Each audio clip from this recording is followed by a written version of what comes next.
Senhoras e senhores, é um prazer reencontrá-los ainda em 2024 para finalmente fechar o ano aqui com uma apresentação que o Rudá preparou, que faz um sobrevoo por todo o ano de 2024, as lições que ele deixam para a gente para 2025. Muito bom dia, meu camarada Rudá. Bom dia, Cássio. Bom dia a todos que estão nos acompanhando. Bom, a gente está para não dizer estertor, ou melhor, para não dizer extintor, vamos falar estertor de 2024, né? A ideia aqui é a gente fazer um rápido balanço com poucos pontos que dê uma ideia geral como que nós chegamos no final desse ano. É um ano tão importante quanto o ano passado, quer dizer, o ano passado foi o ano que a gente debelou um golpe militar, né? Que agora os contornos estão mais claros, e esse ano é um ano de grande mudança que nós vamos comentar agora.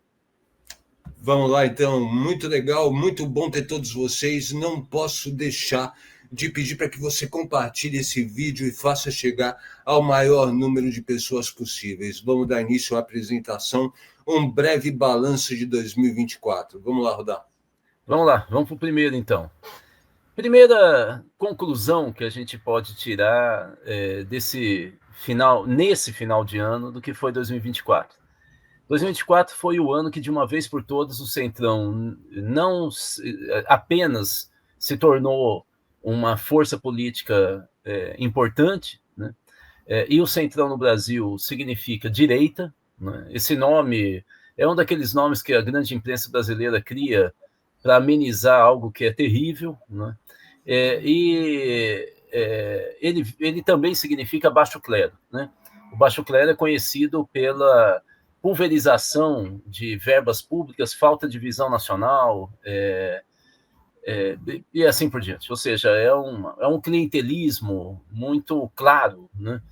Pois bem, nesse ano de 2024, o Centrão não apenas é a grande força transversal no Congresso Nacional, principalmente na Câmara de Deputados, mas se tornou uma força soberana, né? Que coloca governo, judiciário o tempo inteiro nas cordas, quando não avança sobre eles e acaba gerando com que eles se subordinem à sua intenção. Veja que eu não estou falando do Congresso, eu estou falando do Centrão, que é uma das forças dentro do Congresso, né? Ele é absolutamente soberano hoje na política nacional, e eu chamaria atenção que aqui muda um pouco a forma que a gente, historicamente, teoricamente, traduz teoricamente o que se denominou de coronelismo da política brasileira, né?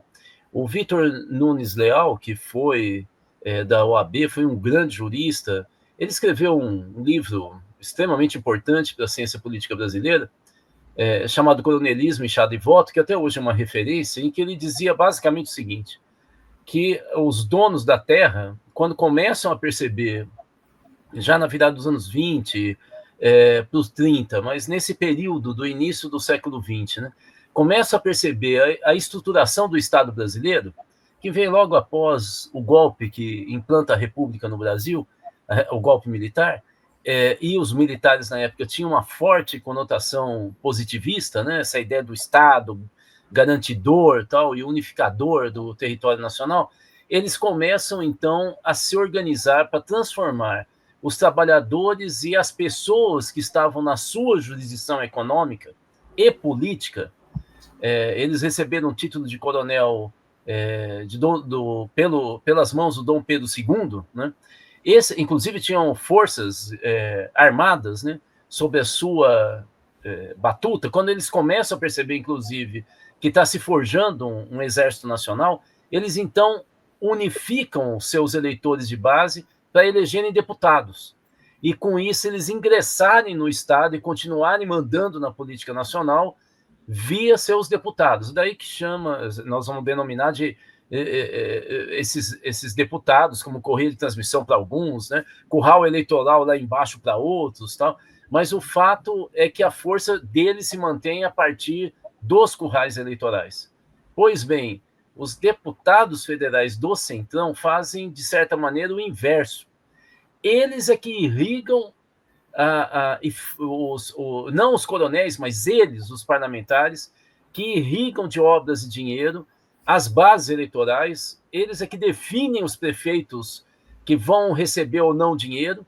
Há pouco se fez um levantamento demonstrando que, para os deputados que tinham já emendas parlamentares definidas para ser distribuída em alguns municípios da sua base, cujo candidato que o apoiava não conseguiu se eleger, portanto, elegeu o adversário, eles estavam alterando o destino da emenda, gente.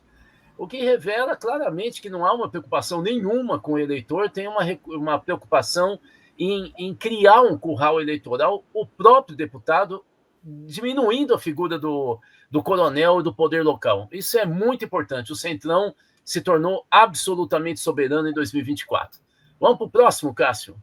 Segundo a descoberta, as Forças Armadas são bolsonaristas. Pois é, gente, a gente sabia que as Forças Armadas eram majoritariamente de direita. O que a gente não tinha clareza é que era quase que exclusivamente bolsonarista. O final de 2024 revelou isso com todas as letras, principalmente a Marinha, que a gente já sabia que lá nos anos 30, metade do efetivo da Marinha brasileira era fascista e apoiava o integralismo, através de uma pesquisa encomendada pelo Ministério da Guerra, na época, Ministério da Defesa chamado Ministério da Guerra, e 25% da base do Exército em 30 tinha pendor fascista. A ditadura militar ampliou essa unidade conceitual e depois da missão de paz no Haiti se forjou um comando de generais bolsonaristas, que a partir de uma ação do general Heleno foi angariando cada vez mais generais e o topo das carreiras do Exército em especial, mas também da Marinha, para apoiar uma concepção bolsonarista que vai além do Jair Bolsonaro, que é uma concepção fascista mesmo, né, de Estado, a ideia de que é através da força dos militares que você coloca ordem no país, que é necessário a gente se subordinar às forças militares dos Estados Unidos, dada a quantidade de pessoas no Brasil que depende de políticas sociais para sobreviver.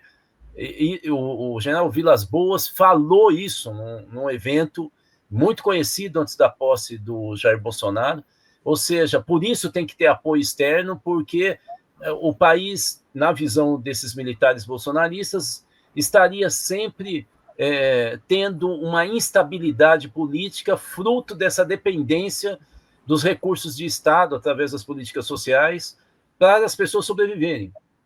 E na medida que um mundo cada vez mais controverso e instável, né, gera dificuldades para a manutenção dessas políticas, essa instabilidade, essa possibilidade de uma crise social ou uma guerra civil estaria no horizonte para esses militares. Daí se subordinar a uma força militar e política potente, no caso dos Estados Unidos, dizia o general Vilas Boas, porque as outras forças mundiais que teriam essa capacidade de estabelecer uma ordem social e política no Brasil, caso entrasse nesse clima de instabilidade interna, seriam a Rússia e a China, dizia o general Vilas Boas, com países com os quais nós não temos tradição de relação.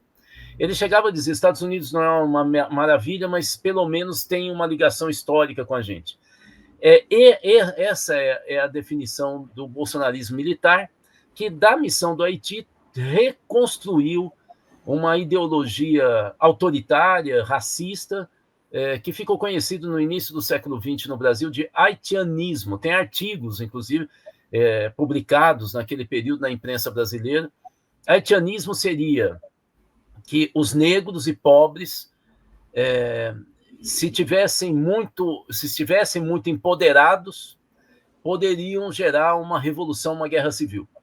E lá no Haiti, na missão de paz do Haiti, eles retomam essa tese de um século antes, e voltam para o Brasil com essa ideia que sem forças armadas presentes na manutenção da estabilidade brasileira, nós teríamos trabalhadores pobres e negros empoderados que poderiam acabar desaguando na guerra civil. Essa é a tragédia que o Brasil acaba descobrindo no final de 2024 e que nós vamos ter que lidar com ela daqui por diante. Ou nós fazemos uma profunda reforma nas Forças Armadas brasileiras, subordinamos, inclusive, os institutos como a Academia de Agulhas Negras, os institutos de formação militar ao Poder Civil, ao MEC e assim por diante, ou então nós vamos viver daqui por diante, agora ficou claro, instabilidades provocadas pelas Forças Armadas brasileiras que desdenham a sociedade civil. Vamos para o terceiro? Vamos nessa. Terceira descoberta: o agro e o mercado financeiro são unha e carne. Pois é, em 1984, 85, o presidente do INCRA na época, o Dr. Zé Gomes da Silva, que era fazendeiro da região de Campinas e que criou a Associação Brasileira de Reforma Agrária, um liberal progressista, com o qual eu tive o prazer de trabalhar. O Dr. Gomes, ele assume o INCRA e ele apresenta o cadastro de terras do Brasil, revelando que aquela tese do Partido Comunista Brasileiro da década de 50 e 60, que a gente teria resquícios feudais no Brasil, e que, portanto, a esquerda deveria se unir ou se aliar com o alto empresariado brasileiro, porque ele seria progressista, e essa aliança diminuiria o poder dos coronéis que tinham terra e que colocavam a população que morava nessa terra como quase semi-escravos, né, vassalos deles. O doutor Zé Gomes, em 85, ele apresenta o cadastro e falou: essa tese realmente é furada. Dá uma olhada no cadastro e ele mostrava que a maioria das grandes terras que perfaziam até a dimensão de um país, né, improdutivas no Brasil, estavam nas mãos de grandes empresas produtivas e dos bancos brasileiros. Pois bem, em 24 ficou mais claro, pela articulação do agronegócio com o mercado financeiro, primeiro sustentando o centrão, né? E segundo lugar, partindo para cima do governo Lula, seja com especulação, no caso do mercado financeiro, né, com dólar, que agora está mais do que bem definido isso, né?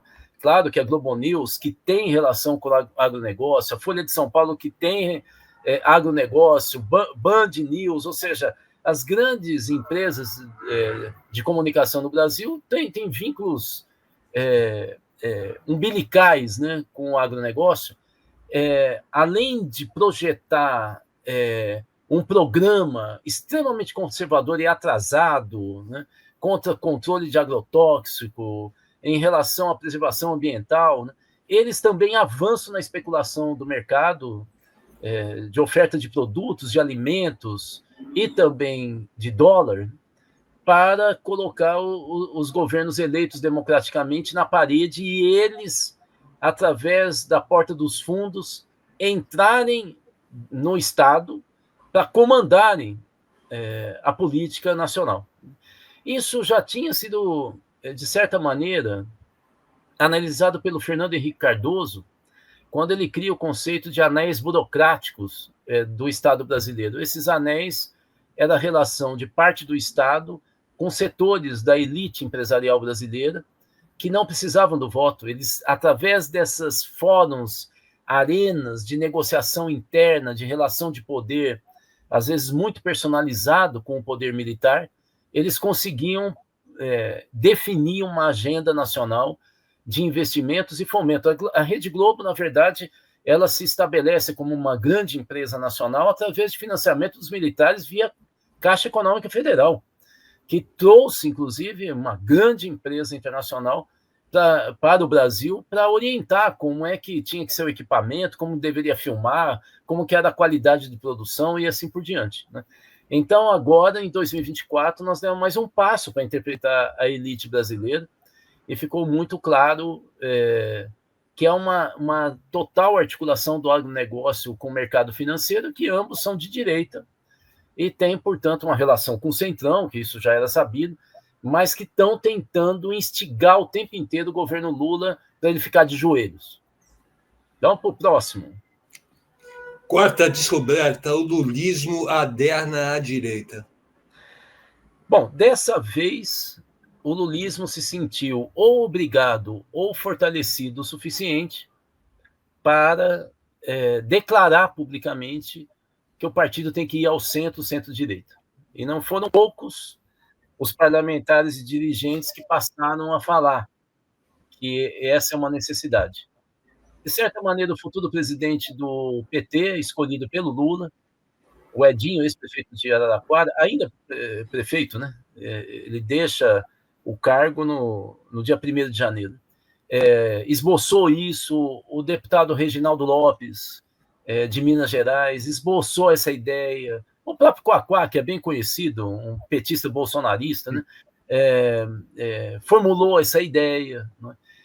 Mas foram muitos, até mesmo a presidente do PT recuou das suas posições mais críticas à política econômica e, de certa maneira, disse que o PT teria que rever o quadro de alianças. A Gleisi Hoffmann, infelizmente, disse isso logo após uma reunião do Diretório Nacional, que muitos dizem que enquadrou a presidente do PT, em troca dela continuar na presidência do partido, já que o Lula tinha dito que ela tinha que entregar o cargo e antecipar a eleição do novo presidente nacional do PT. Né?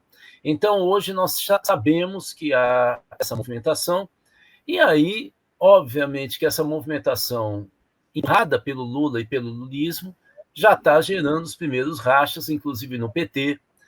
A deputada federal do PT do Rio Grande do Norte, a deputada Natália, acaba de publicar um artigo muito importante, mostrando por que votou contra o pacote de austeridade restritivo, né? Enviado e elaborado pela equipe do Fernando Haddad, e que foi votado e aprovado pelo Congresso Nacional, e não foi só ela que votou contra, nome importante. A Natália foi candidata a prefeita, foi para o segundo turno, de Natal, né? É uma liderança, um expoente em crescimento. Né? Ela não é da corrente do Lula, que é a Construindo Novo Brasil, corrente interna do PT, ela é da articulação de esquerda, né? Cujo nome mais conhecido talvez seja o Walter Pomar. Né? Mas não foi só ela, o Rui Falcão, que também já foi articulação de esquerda, né? Também votou contra. E um deputado também do Rio Grande do Sul, ou seja, o PT rachou. A bancada federal começa a fazer movimentos que não são só de votação que não segue o alinhamento e orientação do governo federal e das lideranças, mas ela vem a público explicar por que é contra. Né? Ela disputa a política nitidamente. Né? Talvez a última vez que a gente tenha visto com tal envergadura esse racha foi logo antes da criação do PSOL, né, dentro do PT. Né? Babá, Luciana Genro, ou seja, vocês devem se lembrar. O lulismo, ao dar essa guinada para a direita, cria problemas e também no entorno das alianças de partidos de esquerda. Né? E as pesquisas que estão saindo vêm revelando que, paulatinamente, o Lula vem perdendo. Uma pesquisa recente do Poder 360 mostra isso. O Lula, paulatinamente, vem perdendo o apoio eleitoral entre o eleitorado dele. Né? Então, é algo preocupante, ou seja, alguns já dizem, a guinada ao centro significa perda de musculatura eleitoral para o lulismo. Isso já aconteceu com a candidatura do Boulos nas eleições desse ano em São Paulo. Por quê? Porque o eleitorado cativo, que tem identidade, fidelizado do lulismo, sempre esteve junto aos movimentos populares, à pauta, se não classe média, mas vinculada às pautas progressistas. E o lulismo, ao achar que já tem esse eleitorado cativo mesmo, ele se sente seguro a dar uma guinada para a direita. O fato é que a direita não o aceita, como a gente acabou de ver aqui com a questão do Centrão, e ele começa a perder a esquerda. É um péssimo negócio até aqui. Vamos ver no que dá. Vamos para a quinta. Vamos lá, a quinta descoberta: o lulismo avançou sobre o PSOL. Veja, depois de retirar o Freixo do PSOL e de tirar o Randolph da rede e trazer para o PT, o lulismo avançou sobre o PSOL de São Paulo. A candidatura do Boulos, no início, gerava um grande mal-estar num grupo de dirigentes do PT da cidade de São Paulo, liderado pela família Tato, em especial Gilmar Tato, que tinha sido candidato a prefeito na eleição passada e tinha sido uma tragédia eleitoral. Dessa situação de incômodo, o Boulos começa a ceder ao lulismo, que indica a Marta Suplicy, que vem do MDB, como vice, e ela se filia ao PT para não ficar tão mal. Uma deputada estadual do PSOL se desfilia do PSOL em função dessa captura, segundo a própria fala dela, pelo PT da candidatura do Boulos.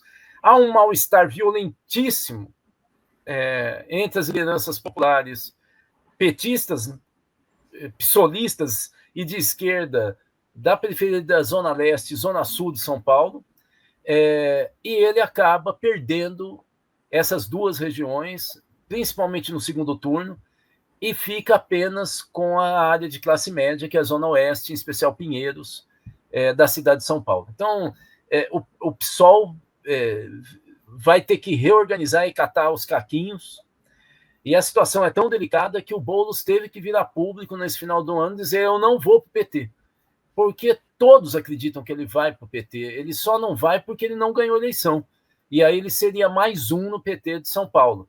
E estando no PSOL, ele é um nome de destaque, né? Quase que um príncipe ungido, né? Mas que há uma discussão dentro do PSOL de São Paulo de que o Boulos representa o Lula dentro do PSOL, e isso vai ter que ter uma reorganização, sem dúvida nenhuma. É isso, Cássio. Perfeito, vamos para a sexta descoberta. O judiciário de verdade virou um poder moderador aqui no Brasil. Nós tínhamos esse tal de poder moderador no Império, que era o próprio Império, né? Ou seja, ficavam os liberais dentro da monarquia constitucionalista, né? Os liberais e os conservadores quebrando o pau, e de repente era o imperador que vinha e falava: vamos parar com isso. Essa ideia de poder moderador tem sempre um pouco essa marca teocrática, né? Que é da onde emana o poder do império, né? Da monarquia, né?